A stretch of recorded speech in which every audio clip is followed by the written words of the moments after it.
Bismillahirrahmanirrahim. Assalamualaikum warahmatullahi wabarakatuh.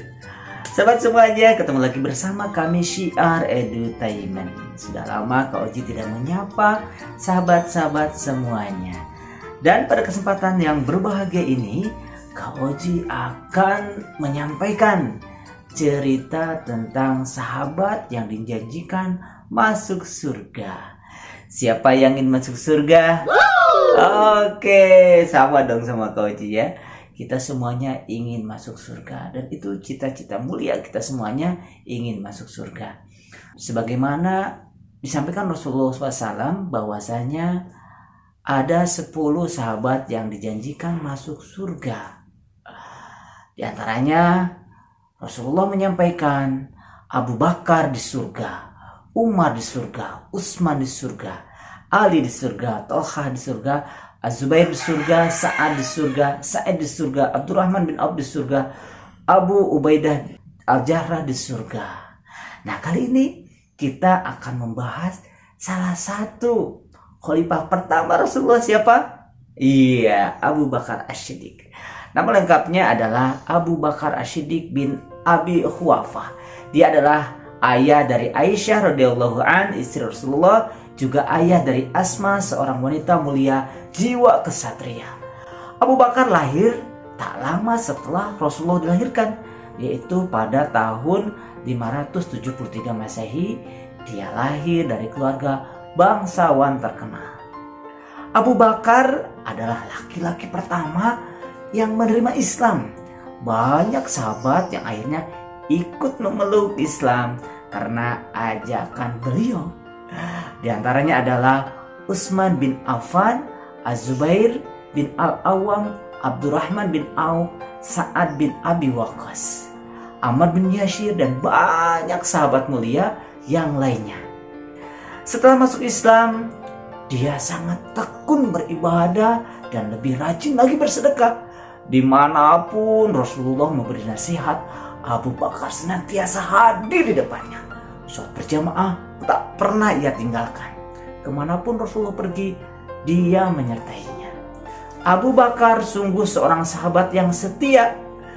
Suatu hari Rasulullah SAW bercerita di tengah masyarakat Quraisy bahwa beliau diperintahkan oleh Allah untuk berangkat ke Baitul Maqdis di Palestina dan naik ke langit ke-7 dalam waktu semalam. Atau kita mengenalnya dengan apa? Iya, betul. Abu Bakar berkata, jika beliau berkata demikian, maka itu benar. Abu Bakar percaya cerita yang disampaikan Rasulullah SAW tanpa ragu sedikit pun. Peristiwa itu kemudian dikenal dengan Isra Mi'raj. Abu Bakar sudah berteman dengan Rasulullah Muhammad SAW sejak belia muda. Dia tahu Rasulullah tidak pernah berbohong dan tidak mungkin berbohong. Di lain hal, Abu Bakar banyak sekali membebaskan budak yang disiksa tuannya karena memeluk Islam. Abu Bakar menolong mereka, termasuk Bilal bin Rabah. Saat Bilal disiksa tuannya, Abu Bakar memberikan banyak uang kepada si tuan dan membebaskan Bilal. Suatu hari pintu rumahnya diketuk. Abu Bakar membuka pintu. Ia mendapati Rasulullah di depan rumahnya. Rasulullah menyampaikan bahwa ia mendapat perintah dari Allah untuk hijrah. Rasulullah meminta Abu Bakar untuk turut serta bersamanya. Abu Bakar pun mengangguk siap.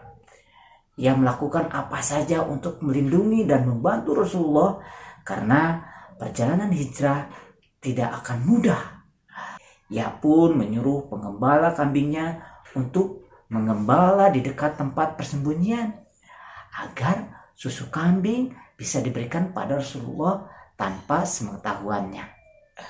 Dalam perjalanan hijrah dari Makkah ke Madinah, Rasulullah SAW dan Abu Bakar memutuskan untuk berteduh di sebuah gua bernama Gua Thur.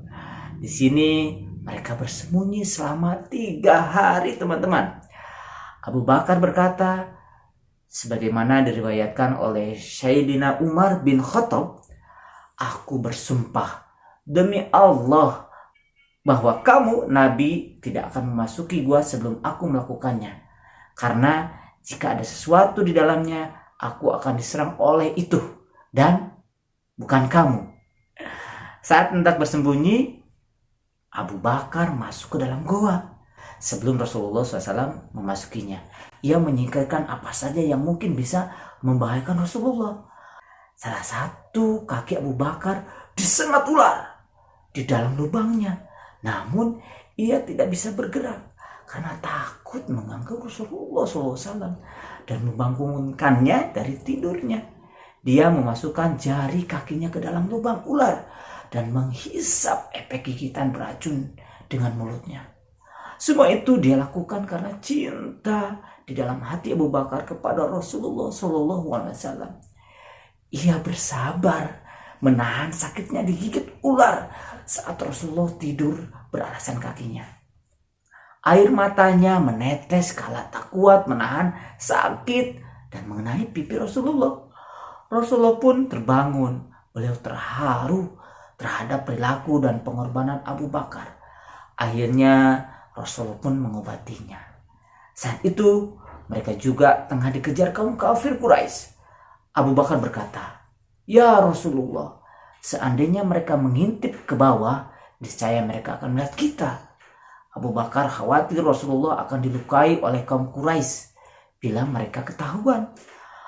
Peristiwa hijrah itu penuh ketegangan. La tahzan, innallaha ma'ana. Jangan bersedih, Allah bersama kita. Rasulullah menangkan Abu Bakar. Hingga akhirnya tibalah mereka di Madinah. Sholawat menggema di pintu gerbang Madinah. Mereka menyambut sang Nabi kesayangan bersama sahabat mulia. Dalam kesempatan lain dikisahkan bahwa Umar berkata, "Demi Allah, aku tidak akan bisa mengalahkan Abu Bakar selamanya." Saat itu Rasulullah menganjurkan bersedekah. Umar menyerahkan setengah dari harta miliknya, sedangkan Abu Bakar memberikan semua hartanya untuk disedekahkan. Suatu hari saat Rasulullah terbaring lemah karena sakit parah, beliau tak mampu bangun dari tidurnya. Rasulullah meminta Abu Bakar untuk menjadi imam. Baru kala itu ada perintah mengejutkan. Rasulullah SAW tak pernah meminta sahabat lain untuk menggantikannya menjadi imam.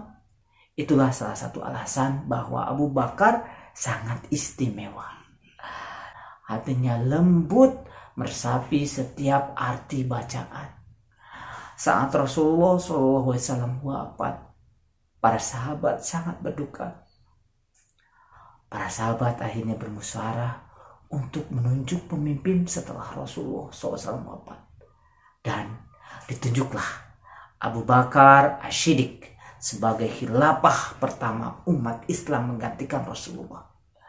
Nabi Muhammad SAW menyatakan dalam hadisnya, Abu Bakar di surga, Umar di surga, Utsman di surga, Ali di surga, Tolha di surga, Az-Zubair di surga, Sa'ad di surga, Sa'id di surga, Abdurrahman bin Auf di surga, Abu Ubaidah bin Al-Jarrah di surga.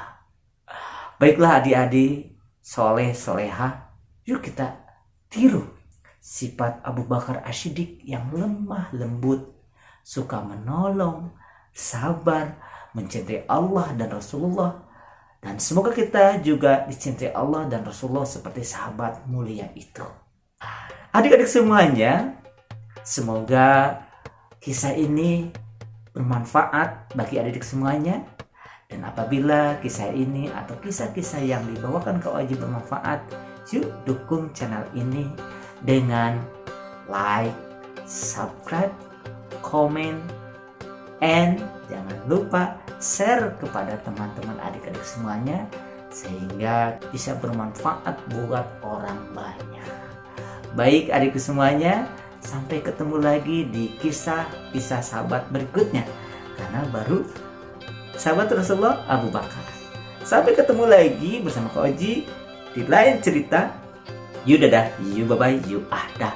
Bye. Assalamualaikum warahmatullahi wabarakatuh.